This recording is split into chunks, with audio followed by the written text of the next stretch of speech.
이 소설을 읽으니까 차가운 겨울, 이 차가운 겨울의 한복판에서 거칠게 숨을 쉬며 나아가는 사람이 있습니다. 이 사람은 구조를 기다리고 있습니다. 하지만 도저히 희망이 보이지 않습니다. 어딘지 인적의 흔적은 조금도 보이지 않을 뿐더러 이 눈이 쌓여 생존하기에 척박한 상황이기 때문입니다. 결국 구조를 기다리다가 어쩔 수 없이 자신이 직접 살기 위해 이동을 해야 됐습니다. 이렇게 버티는 것도 길어야 2, 3일입니다. 더 이상은 무리를 하면 죽을지도 모릅니다. 모든 것을 포기하려고 하는 찰나 이 사람에게 눈에 보이는 것이 있습니다. 아무리 멀어서 잘 보이진 않았지만 그것은 분명히 연기였습니다. 그 곳에는 분명히 집에서 피워 따뜻한 연기가 나는 것이었습니다. 그래서 그는 희망을 가지고 이 집을 향해 걸어갑니다. 지금 이 사람의 심정이 어떻겠습니까? 이제 정말 살았다. 죽는 줄 알았는데 정말 다행이다. 발이 이제는 눈 위를 하도 걸어서 다 얼어서 감각이 없어졌는데 이제 그 죽음의 터널을 지나 이제 살게 될 것이라는 안도감을 내시게 될 것입니다. 우리는 모두 어딘가에 살고 있습니다. 그 곳은 바로 집이라고 할 수 있습니다. 이 집은 우리의 생존과 생활에 밀접한 관계가 있습니다. 마치 생존자가 굴뚝의 연기를 보고 집을 찾아내 살 수 있었던 것 같이 말입니다. 우리는 이 집이 있어야 생활을 할 수 있고 생존을 할 수 있습니다. 만약에 집을 발견하지 못했다면 그는 살 수 없었을 것입니다.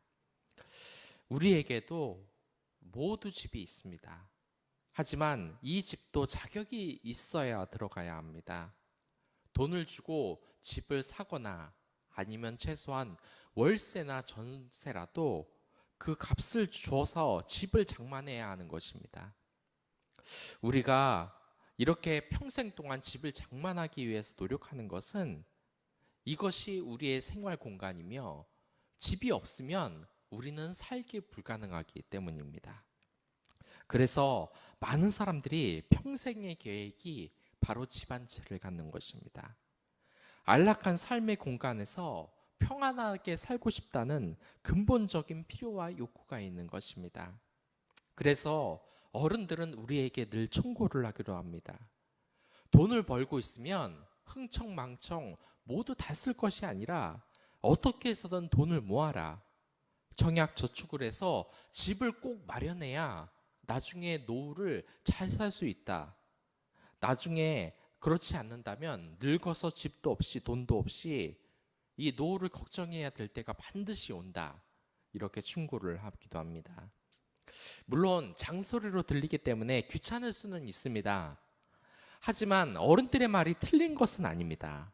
내가 평생에 살아갈 집을 마련하는 것은 내 인생의 아주 중요한 목표 가운데 하나라고 할 수 있습니다. 이 집이라는 것은 워낙에 중요하기에 많은 사람들이 아파트를 분양받기 위해 노력을 합니다. 그리고 인터넷으로 아파트 내부의 동영상을 이렇게 보는 것도 있습니다.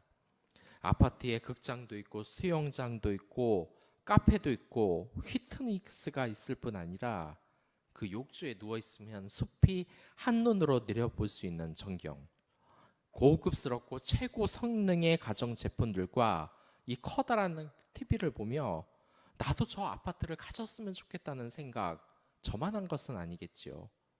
가지고는 싶은데 돈이 없어서 아쉬워한 분들이 많지 않습니까? 그런 기억이 아마 한 번은 다들 있으실 겁니다. 집은 꼭 가져야 하는 것입니다. 그렇다고 가지는 것이 무조건 집을 사는 것만을 의미하지는 않습니다. 월세든 절세든 내가 꼭 살 집을 가져야 합니다. 또한 이렇게 집을 가질 수 있는 한 가지 방법이 있는데 그것은 부모님 밑에서 태어나는 겁니다.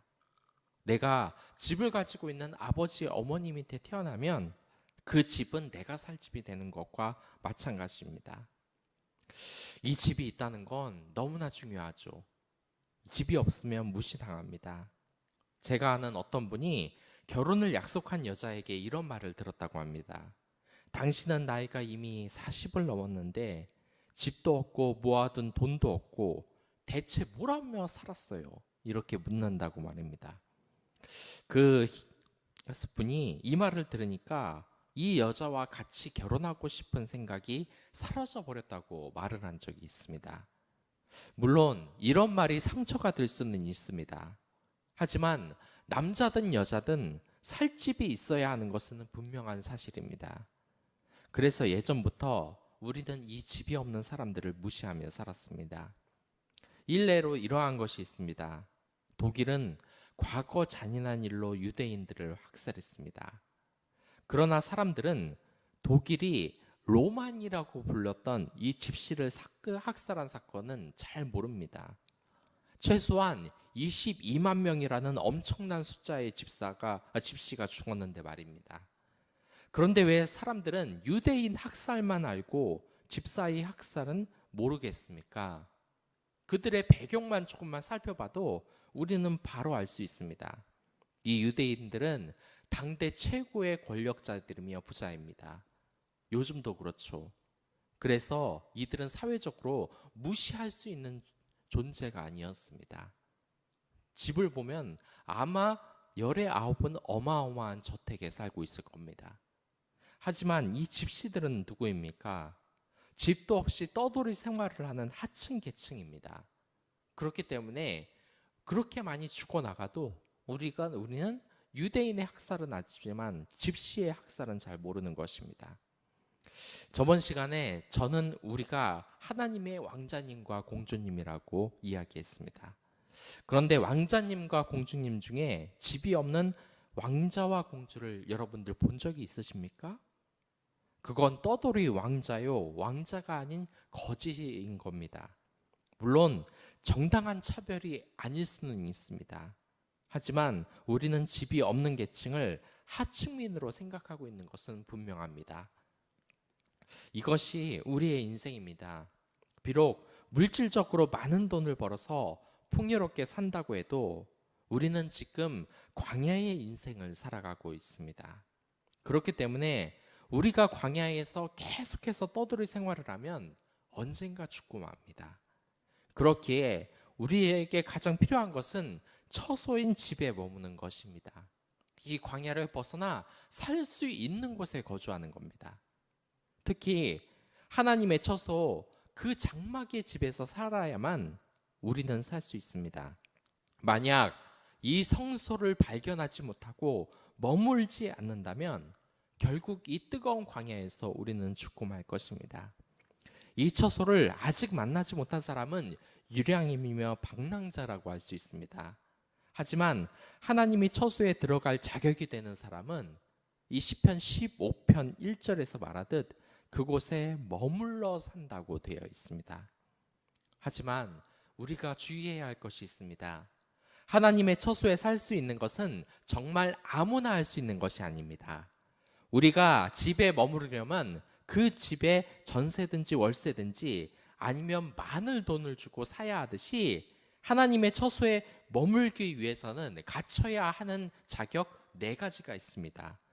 그 자격에 대해서 시편 15편은 이야기를 하고 있습니다. 첫 번째, 언어 생활에 있어서 실천사항. 두 번째, 언어 생활에 있어서 금기사항. 세 번째, 대인 관계에 있어서 실천사항. 네 번째, 대인 관계에 있어서 금기사항. 먼저 첫 번째로 언어 생활에 있어서 실천사항을 2절에서 말하고 있습니다. 정직하게 행하고 공의를 실천하고 진실을 말해야 한다고 말합니다. 그리고 두 번째, 언어 생활에 있어서 금기사항을 지금 3절에서 이야기합니다. 혀로 남을 흉보지 아니하며 이웃에게 악을 행하지 아니하며 비방하지 말라고 합니다. 그리고 세 번째로 이제 대인 관계에 있어서 실천 사항으로 4절에서 말합니다. 망령된 자를 멸시하며 하나님을 두려워하는 자를 존대하라고 말합니다. 이 망령된 자는 하나님을 망령되게 하는 자를 뜻합니다. 그리고 마지막 네 번째로 대인 관계에 있어서 금기 사항이 4절에서 5절에서 나옵니다. 하나님과 약속한 것은 내가 손해가 되더라고 변해서는 안 됩니다. 그러니까 서원한 것이죠. 우리가 하나님께 서원하는 것이 뭐가 있겠습니까? 하나님을 사랑하고 이웃을 사랑해야 되는 것입니다. 그래서 또한 이자를 받으려고 돈을 꾸어주면 안 되고 뇌물을 받고 무지한 사람을 해하면 안 된다고 합니다. 이 모든 것을 다 지키는 사람은 영원히 하나님 처소에서 흔들리지 않는 삶을 살 수 있다고 합니다. 여기에서 여러 가지 이야기를 했는데 특히 서원한 것이 내게 해로운 것이라도 꼭 지켜야 한다는 것을 우리는 주목해야 합니다. 여러분들 정말 손해를 보면서 하나님께 서원한 것을 모두 지키고 있습니까? 미국에서는 법원에서 증인이 증언을 하기 전에 성서에 손을 얹고 맹세를 합니다. 하나님 말씀인 성경을 앞에 놓고 절대 거짓을 말하지 않는다고 맹세합니다. 또한 많은 사람이 하나님에게 많은 것을 달라 하고 그것이 잘 되면 하나님께 영광을 돌리겠다고 기도합니다. 하지만 하나님은 이러한 서원 기도에 대한 답을 제대로 받으신 적이 아마 거의 없으실 것입니다. 이 서원에 대한 것은 하나님에 대해서 감사하는 마음이 계속 있어야만 가능한 것입니다. 저 또한 20대 때 정말 절박한 문제가 있었습니다. 이 군대 가는 것도 미루고 편히 공부를 하는데 성적은 전혀 오르지 않는 것입니다. 그래서 하나님을 믿지 않았던 그 시기에도 하나님께 기도를 드렸습니다. 하나님, 만약 제가 이 편입시험에 합격만 하면 교회에 맨날 나가고 하나님과 하나님께 경배하고 교회 친구들에게 늘 좋은 말과 친밀한 교육제를 다시 나누기 시작하겠습니다 라고 했는데 합격이 정말 된 겁니다. 그런데 이 약속을 제가 지켰을까요? 아니요, 지키지 않았습니다. 이것은 누가복음 17장에서도 나옵니다. 10명의 납병 환자가 예수님 앞에 나타납니다.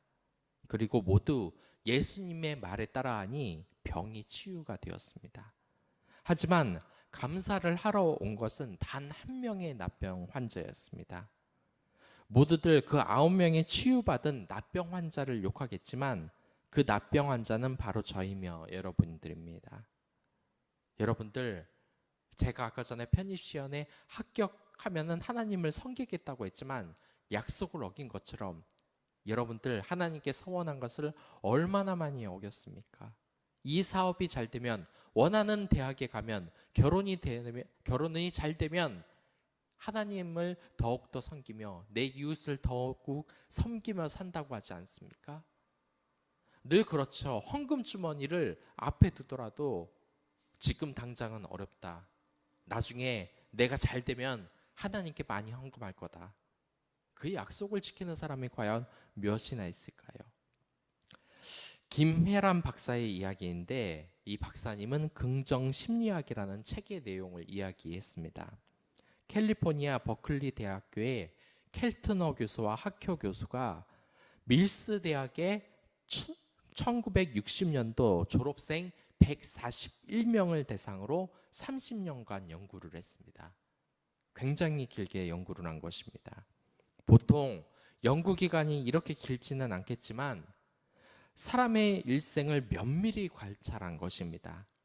그래 밀스 대학 졸업자 줄 중에서 이 졸업 앨범을 보니까 3명을 제외한 모든 여학생들이 웃고 있었습니다. 그런데 이 웃음도 정말 다 웃는 것이 아니죠. 특히 남자 여러분들은 제가 경험한 바에 의하면 이 여자의 웃는 모습에 착각을 하면 안 됩니다.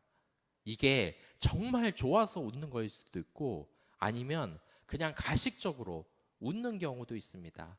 웃기 싫어도 사회적으로 체득된 기술로서 앞에 웃는 것입니다. 그런데 나를 좋아해서 저런가 보다, 나한테 호감이 있는가 보다 이렇게 착각하면 안 되는 것이죠. 아무튼 거기에서 그 3명을 제외한 나머지 138명의 여자들은 다 웃고 있었습니다. 그런데 그 표정을 보면 알 수 있지 않습니까? 마음에서 우러난 진짜 미소를 띈 사람은 절반 정도였습니다. 이 켈트너 교수와 학교 교수는 이 여학생들을 연구 대상으로 삼았습니다. 그리고 아무튼 이 144명의 여학생들이 27살, 그리고 47살, 52살이 될 때마다 이들을 직접 만났습니다. 그래서 결혼이나 생활 만족도를 조사한 것입니다. 그런데 재미난 사실은 진짜 미소를 짓던 여학생들은 대개 결혼해서 30년 동안 행복하게 살고 있었다는 사실입니다. 이번에는 수녀들에 대한 이야기입니다. 천주교에서는 종신서원이라는 것이 있습니다. 여러분들 천주교를 믿지 않으니까 종신서원이 뭔지 대부분 잘 모를 겁니다. 이것이 뭐냐면 평생도록 그리스도적 덕을 쌓고자 선하고 훌륭하게 살겠다고 하나님께 약속을 드리는 것을 말합니다. 하나님께 받은 그 은혜 때문에 말이죠.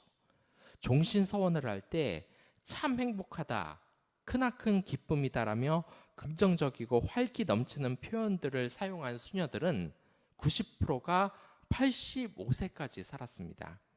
하지만 긍정적인 마음 없이 무미건조한 표현을 일관한 이 수녀들 중 85세까지 산 사람은 겨우 34%에 불과했습니다.